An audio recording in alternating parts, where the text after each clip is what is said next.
स्वागत आहे मंडळी. आजच्या भागात आपण 2 सोपी संस्कृत वाक्य पाहणार आहोत.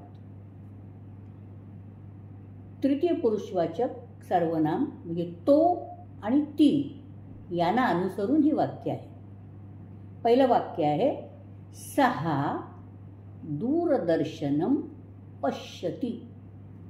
सहा म्हणजे सच्या पुढे विसर्ग काढायचा आहे. अर्थ आहे तो. दूरदर्शनम म्हणजे टेलिव्हिजन. पश्यति म्हणजे पाहतो.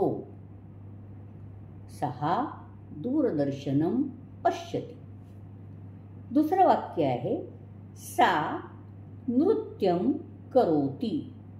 आता इथे सा म्हणजे ती, नृत्य आपण मराठीत शब्द वापरतो नाच हाही अर्थ आहे. करोति म्हणजे करते. सा नृत्यम करोति. भेटूया पुढील भागामध्ये. तोपर्यंत माझ्या या वाहिनीला आपण लाईक, शेअर आणि सबस्क्राईब करा. जयतु संस्कृत.